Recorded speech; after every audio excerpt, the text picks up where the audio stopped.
ప్రభునందు ప్రియమైన సంఘ బిడ్డలకందరికీ కూడా ప్రభు పేరట నా వందనములండి. దేవుని మహాకృపను బట్టి పాస్టర్ గారు రాయలసీమ ప్రాంతంలో పరిచర్యలో వాడబడుతూ ఉన్నారు. ప్రార్థిస్తున్న మీకు అందరికీ కూడా తన వందనాలు చెప్పమన్నారు. అలాగనే ఇంకా రేపు కూడా ఇంకొక ప్రార్థన కూడిక ఉంది. దాని నిమిత్తం కూడా ప్రార్థన చేయమని, ప్రయాణం నిమిత్తం కూడా ప్రార్థన చేయమని చెప్పారు. వాక్యాన్ని ధ్యానం చేసుకుందామండి. అపోస్తులుల కార్యము 12వ అధ్యాయము 1 నుండి 5 వరకు చదువుకుందాము.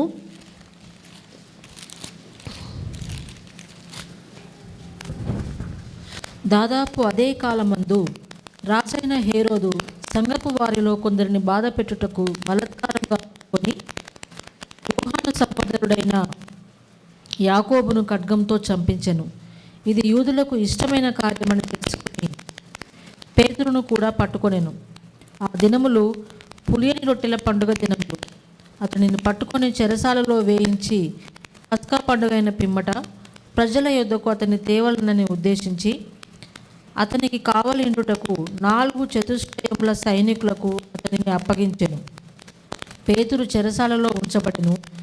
సంఘమైతే అతని కొరకు అత్యాసక్తితో దేవునికి ప్రార్థన చేయుచుండెను. చాలండి. పరిశుద్ధము నిష్కళంకమైన యేసయ్య రక్తము ద్వారా తండ్రి మీ సన్నిధిలో ప్రార్థన చేస్తూ ఉన్నాం. ఈ వాక్య భాగములలో నుండి మీరు మా అందరితో మాట్లాడండి. మీరు మాట్లాడుచూ ఉండగా వినగలిగే చెవిని, గ్రహించగలిగే హృదయాన్ని అనుసరించి ప్రార్థిస్తూ అయ్యా మమ్మును మేము సిద్ధపరచుకునే కృపను ఇమ్మని యేసునామములో అడుగుచున్నాము తండ్రి, ఆమెన్. రీసౌండ్ వస్తున్నట్టుంది కదరా.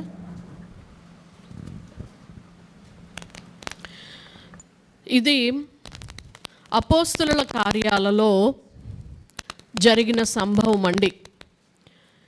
హేరోదు రాజు అప్పటికే యేసుక్రీస్తు అపోస్తులలో శిష్యులలో యాకోబును పట్టుకొని ఖడ్గము చేత చంపించి వేసేశాడు.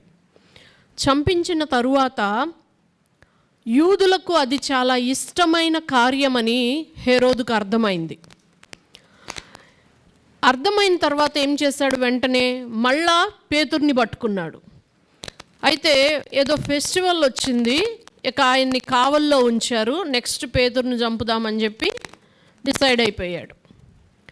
అప్పుడు సంఘం ఏం చేస్తూ ఉన్నదంటే అత్యాసక్తితో ప్రార్థన చేస్తూ ఉంది. పేతురేమో ఆయన యందు విశ్వాసం ఉంచిన వాడై, ఆత్మలో జ్ఞానము కలిగిన వాడై, ప్రత్యక్షత కలిగిన వాడై, నమ్మకమైన సృష్టికర్తకు తన ఆత్మను అప్పగించుకొని అలా ఉండిపోయాడు కదండి. ఇక్కడ మనం కూడాను ఈ సందర్భాలన్నీ కూడా జ్ఞాపకం చేసుకోవాల్సిన అవసరతల్లో ఉన్నాం.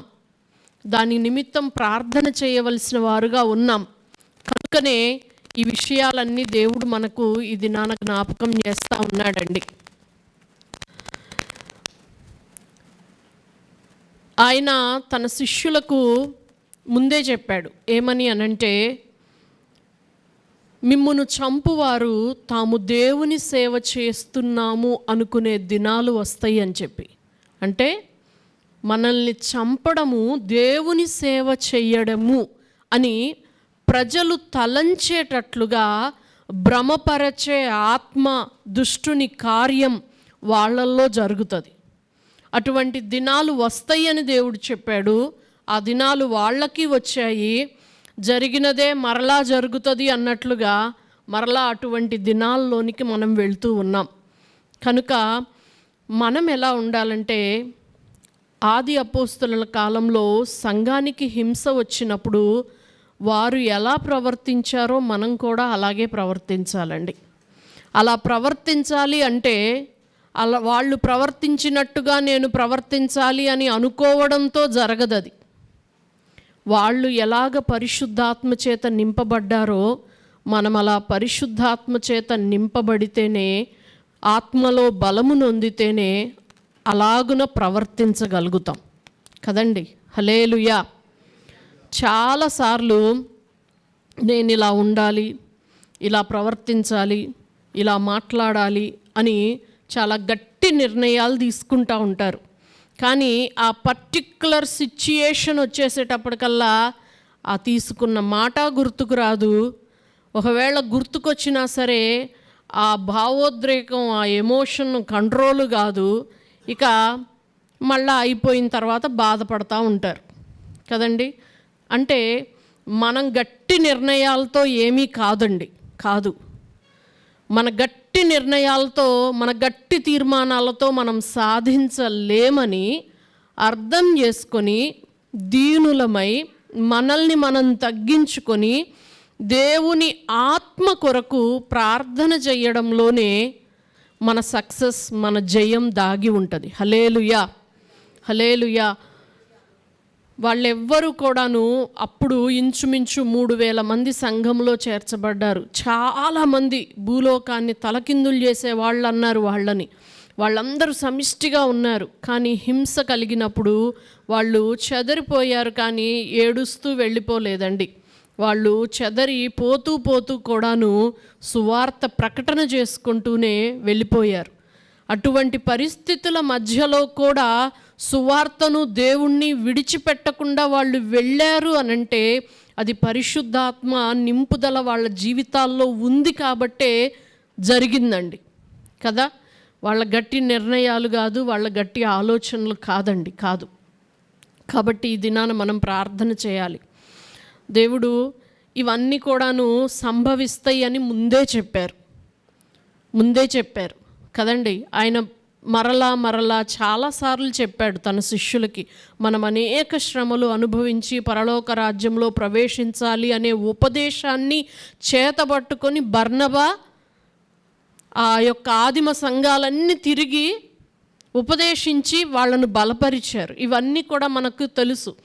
అయితే మనం ఏం చేస్తున్నాం, ఎలా ఉన్నాం అనేది ఆలోచన చేయాలండి.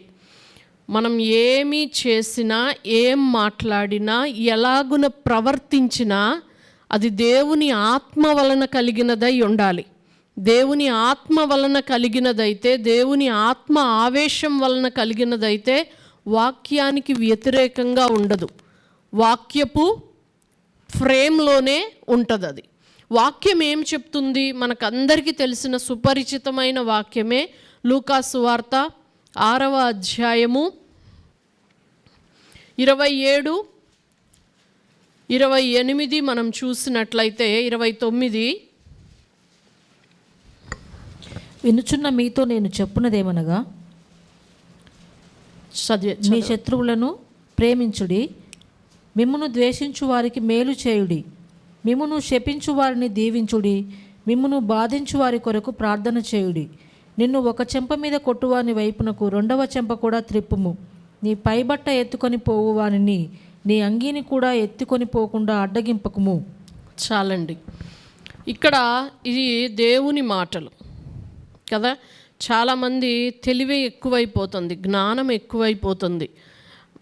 లౌకికాత్మ, ప్రకృతి సంబంధమైన మనస్సు, శరీర సంబంధమైన మనస్సులో నుండి వచ్చే ఆలోచనలతో మాట్లాడే మాటలు వినడానికి తీయగా ఉంటాయి కానండి, సత్యమైనవి, యథార్థమైనవి, దేవుని దృష్టికి ఎన్నదగినవి, మనం చేయవలసినవి మాత్రం దేవుని ఆత్మ వలన చెప్పబడిన మాటలే. హల్లెలూయా. ఇక్కడ వినుచున్న మీతో నేను చెప్పున్నదేమనగా, శత్రువులను ప్రేమించండి. మనల్ని శత్రువులుగా వాళ్ళు భావిస్తున్నారు, మనం వాళ్ళను ప్రేమించాలి. మిమ్మల్ని ద్వేషించు వారికి మేలు చేయండి, అవసరమైతే మేలు చేయగలగాలి. శపించు వారిని దీవించండి, మిమ్మును బాధించు వారి కొరకు ప్రార్థన చేయుడి. నేను ఒక్క మాట అంటానండి, తోటి సహోదరులలోనే ఇటువంటిది మనం చూపించలేకపోతే వేరు వాళ్ళ దగ్గర మనం చూపించగలుగుతామా? ఇవన్నీ ఎవరికి వాళ్ళం ఆత్మ పరిశీలన చేసుకోవాలి కదండి. ఇక్కడ మిమ్మును బాధించు వారి కొరకు ప్రార్థన చెయ్యండి. ఇక్కడ మనం ఈ సమయంలో ఎక్కువగా చేయవలసింది ప్రార్థనేనండి. ఆదిమ సంఘం కూడా యాకోబు హతసాక్షి అయిపోయాడు. అంతకు ముందే స్టెఫెను చంపబడ్డాడు. ఇప్పుడు పేతురుని జైల్లో వేశారు. పరిస్థితులన్నీ కూడాను చాలా భయంకరంగా ఉన్నాయి. కానీ సంఘం అయితే అత్యాసక్తితో ప్రార్థన చేస్తూ ఉన్నారు. ఇక్కడ హింసించు వారి కొరకు దేవుడు ప్రార్థన చేయమన్నాడు. వాళ్ళు కూడా ఆ పనే చేస్తూ ఉన్నారు. ప్రార్థన దేవుడు కార్యం చేశాడండి. హల్లెలూయా. మనం కూడా అండి అలాగున దైవజనులు కాపాడబడాలని ప్రార్థన చేయవలసిన వారుగా ఉన్నాం కదండి. ఛత్తీస్గఢ్లో జరిగింది, యూపీలో జరిగింది, అక్కడ జరిగింది అనే చూసి ఎంతో బాధపడ్డాం మనం కదా. ఇప్పుడు అది చిన్నగా మన రాష్ట్రాలకు కూడా వచ్చేస్తూ ఉంది. మనం విశ్వాసంలో బలంగా ఉండాల్సిన పరిస్థితులు ఇవి కదా. నేను ఈ నా వాక్యాన్ని ధ్యానం చేసుకుంటా ఉన్నప్పుడు లూకా సువార్తలో ఉంటుంది కదండి, ఆయన సముద్రం మీద వాళ్ళతో పాటు ఆయన వెళ్దాం పదండి అని చెప్పి నావ ఎక్కి ఆయన పడుకొని నిద్రపోతూ ఉంటుంటే గాలి తుఫాను రేగింది. వాడు అపాయకరమైన పరిస్థితుల మధ్య ఉన్నారు. అయ్యో మేము చచ్చిపోతున్నాం, కాపాడు ప్రభువా అంటే ఆయన గాలిని గద్దించాడు, నిమ్మళపరిచాడు. నీ విశ్వాసం ఎక్కడా అని చెప్పి అడిగారు కదండి.